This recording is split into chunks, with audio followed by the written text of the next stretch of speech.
Is Klay Thompson done with the Warriors? Let's get into it. First and foremost, rest in peace to the legend, the logo, Jerry West. Warriors fans should forever be grateful for that man, because if it wasn't for him, the Warriors would have traded Klay Thompson for Kevin Love way back when. For those who don't know, back in the day, he was a consultant for the Warriors. And back when Kevin Love was still in the Timberwolves, the Warriors front office wanted to trade Klay Thompson for Kevin Love. But Jerry West wasn't having it. He threatened to quit if the Warriors made that trade. And thankfully, they listened to him. So shout out Jerry West, forever a legend. Rest up. So here's the latest news on Klay Thompson.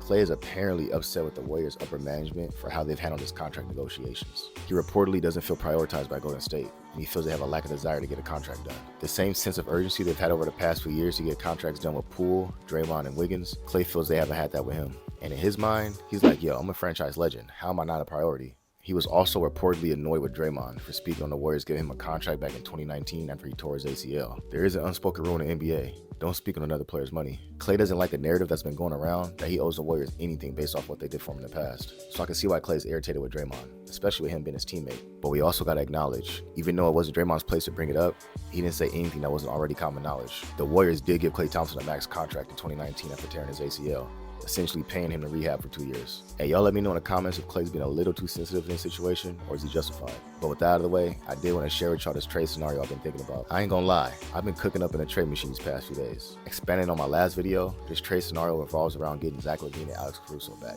But I roped in the Cleveland Cavaliers to add a third team. Let me know what you think. Chris Paul, Moses Moody, Kevon Looney, Gary Payton, a first-round pick and a second-round pick goes to Chicago.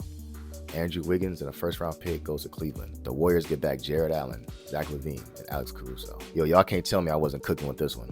This trade essentially addresses all the Warriors' weaknesses with their roster. So getting into a hypothetical depth chart after this trade, the Warriors starters would be Steph Curry, Zach LaVine, Alex Caruso, Draymond Green, and Jared Allen. Off the bench, they got Brandon Podziemski, Lester Quinones, Guy Santos, Jonathan Kuminga, and TJD. That's not bad. That's only 10 players signed, so obviously they would have to fill out the rest of the roster. At starting small forward, you can kind of go back and forth between Caruso and Kuminga on who you prefer to start, but since we got a Jared Allen, Draymond Green front court, I prefer Alex Caruso at the 3, just to help space the floor better. He shot 40% from 3 last season, and he's a more respectable 3-point shooter from opponents. With that being said, if Kuminga comes into camp as an improved 3-point shooter, then it's a coin flip at that point. Now Caruso is still the better point of attack defender, being one of the best in the league. So between him being a 40% 3-point shooter and being one of the best point of attacks, I think him starting is best. He's also a ball mover and playmaker offensively, not really looking for his own shot, which pairs well with the Steph Curry, Zach LaVine backcourt, who's going to be getting a lot of shots up, leaving Kuminga to carry second units with his scoring. All right, let's go over some of the pros. Between Jared Allen, Draymond Green, and TJD, the Warriors will be able to deploy 48 minutes of elite rim protection.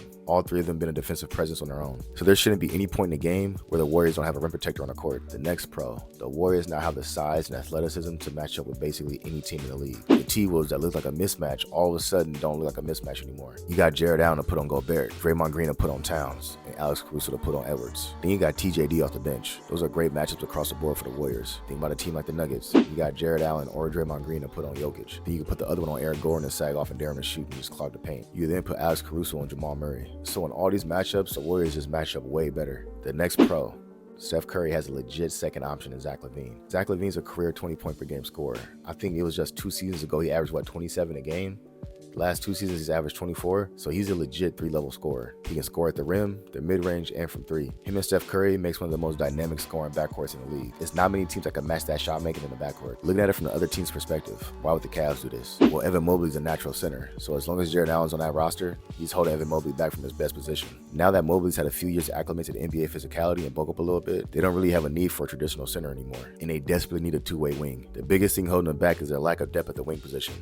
Add in Andrew Wiggins, a player that can play both ends. He can give you 18 points on one end, and when he's locked in, he could be a lockdown defender on the other end. He's a 6'8" athletic wing with championship experience, and they've already registered interest in him in the past. They were reportedly one of the teams that were interested in Wiggins if he became a free agent a few years ago, and they registered interest in trading for him at the trade deadline. In this trade, they're also getting a first-round pick back from the Warriors, and with Steph Curry turning 37 next season, that pick a few years out could be really valuable. So if they want, they could flip that in a different trade to bring back another piece. Moving on, why would the Bulls do this? I pretty much went into depth on this in my last video, but to summarize, the Bulls are trying to rebuild, and Zach LaVine is an overpaid star. This gives them a chance to get off of LaVine's contract, which is valued as one of the worst contracts in the league by the rest of the league. They're not expected to get much value, if any at all, for him. They might even need to attach assets to get off him. From the Warriors' perspective, they're adding talent, size, and athleticism without giving up Kuminga, Podziemski, or TJD. That's a steal for the Warriors. Yes, the Warriors are down a few first-round picks in this trade, and with Curry turning 37, those draft picks could be extremely valuable. But with this trade, you're adding a fringe all-star at center and a fringe all-star in the backcourt, and you're able to keep all three of the young players that you covet the most. I know it's risky, but if I'm the Warriors, I'm doing this trade, especially if Klay Thompson has one foot out the door and he's gone anyways. This is a great way of getting back to contention while not giving up your future young players. Anyways, that's all I got for y'all. If you enjoyed this video, do me a favor, hit that subscribe button. I'll catch you on the next one. Peace.